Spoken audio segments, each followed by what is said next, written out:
A new study using statistics from the Department of Justice, or the Bureau of Justice Statistics, found that whenever we talk about mass incarceration, we typically focus on big cities and urban areas where massive jails and prisons are located. But we never really focus on one of the biggest issues, which is jails in rural areas and smaller towns. Now, this study found some really interesting information, and I want to share it with you. So these local jails, mostly serving rural communities with low crime rates, hold a disproportionate number of people who are waiting for trial and who are being held by outside agencies such as overburdened state prison systems and US Immigration and Customs Enforcement. So these communities generally lack the resources to steer low-level offenders away from pretrial detention, and many expand their jail capacities to win a bigger share of contracts from outside agencies. So obviously money talks, and when it comes to imprisoning people,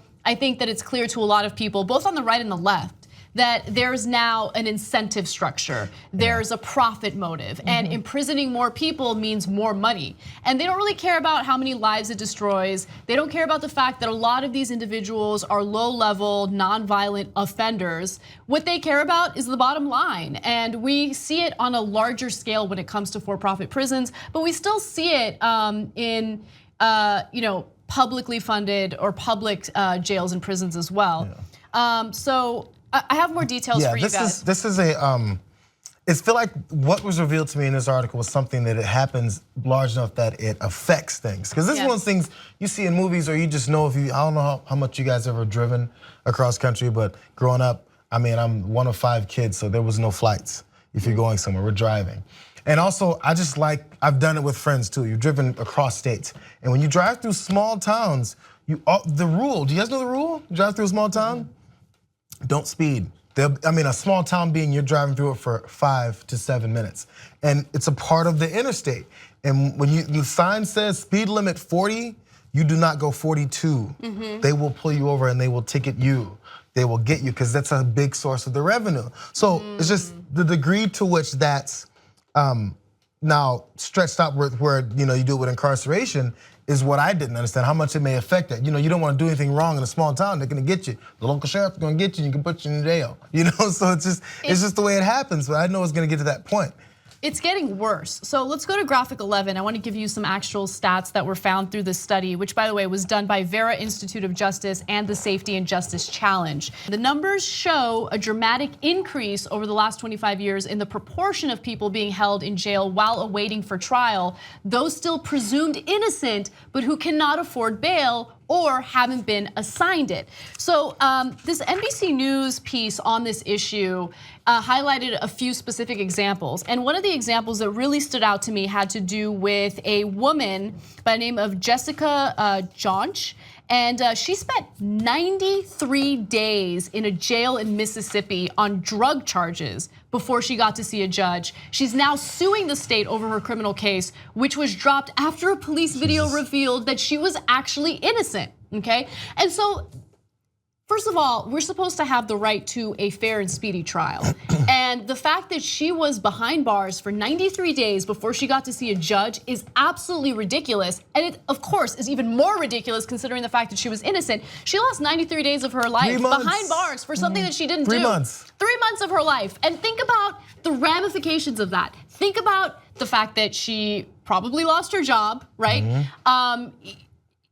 You're in jail. You're in jail. That's gonna destroy your reputation. Psychological effect. Exactly. And so I'm glad she's suing, and I hope that there's justice served. But look, if it is a low-level offender and it's a non-violent offender, there needs to be other solutions than just throwing them in jail, right? Because that doesn't make the situation better at all, okay? I feel like jail should be reserved for people who serve a threat to society, who are a threat to society. And unfortunately, that's not what our justice system is about. It's very punitive, and there is a profit motive, and it's a huge problem. Yeah, and what the researchers pointed out really well is that of the basically 2,000 rural counties that they surveyed, so the rates are going up. So it jumped from 49 per 100,000 people in 1970 to 265 per 100,000 people in 2013. If that isn't an alarming pattern, learn that we are seeing an increase. Like that's insane. And it's gonna get worse under this administration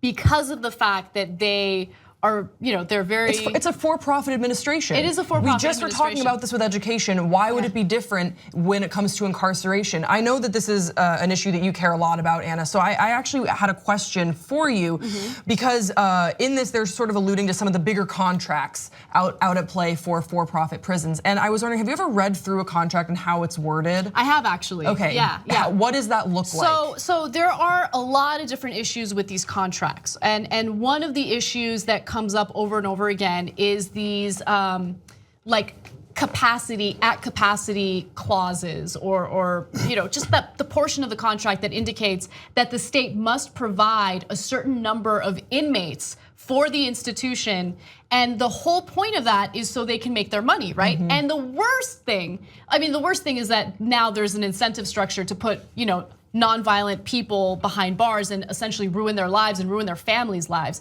But another terrible part about all of it is, let's say you don't have enough inmates or incarcerated people to fill those beds, the state has to pay for those unused beds. So these private companies, which by the way are funded by taxpayer money, they're not really privately funded. I mean, they have investors, but they're not privately funded.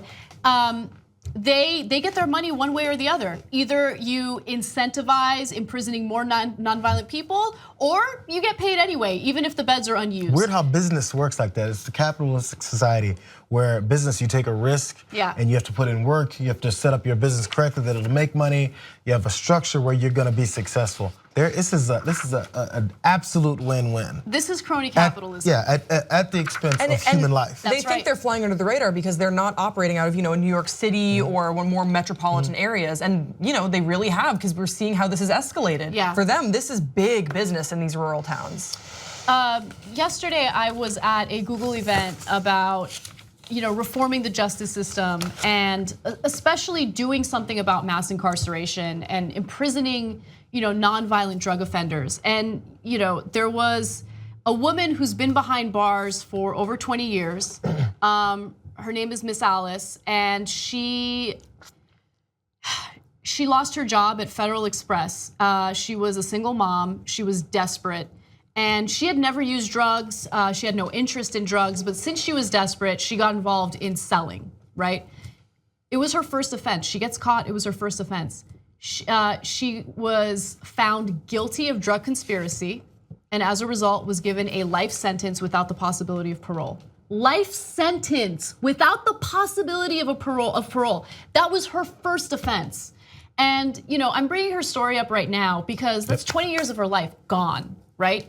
And when Obama was granting clemency to all of these nonviolent drug offenders, she was certain that she would be granted clemency because she has a perfect record. She has been a model incarcerated person, and she's done amazing things behind bars. Like, she's gotten an incredible education. She's an ordained minister. She's a role model for a lot of young girls that end up in the prison system. And it doesn't matter. It doesn't matter how good of a person she is. It doesn't matter that she managed to get rehabilitated in a system that is not rehabilitative at all. It's punitive, and punitive, period.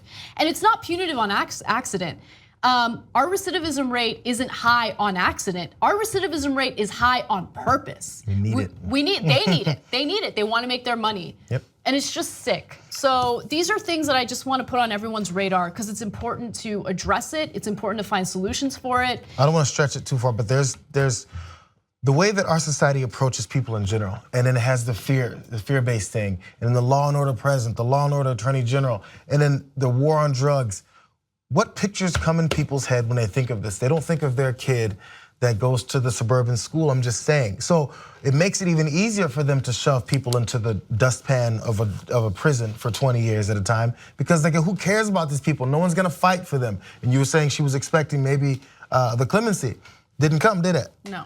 So for a lot of people it did. It didn't for her. But no one's gonna say, "Hey, I remember this woman who totally shouldn't be in the position she's in." But they're gonna go, "But she did the crime. Got to do the time." We know those slogans. We've been hearing them our whole lives. So the support for this, we don't even realize the support that our general society has for this system of capitalism for destroying lives, ending lives. Yeah. That's why you need to have a system of government that isn't corrupted by corporate influence. You need to have elected officials who actually represent the best interests of the electorate and the American people in general, right? And that's not what we're seeing right now, and it's really sick. There's so many levels to this. It's crazy. Watch the 13th. You just watched the video from the Young Turks. Did you know that there's a live 2-hour show every day, and that if you're a member of the Young Turks, you can get that on demand anytime you want without ads? Plus the post game just for members, plus Aggressive Progressives, plus Old School, plus so many other network shows. Go right now, tytnetwork.com/join.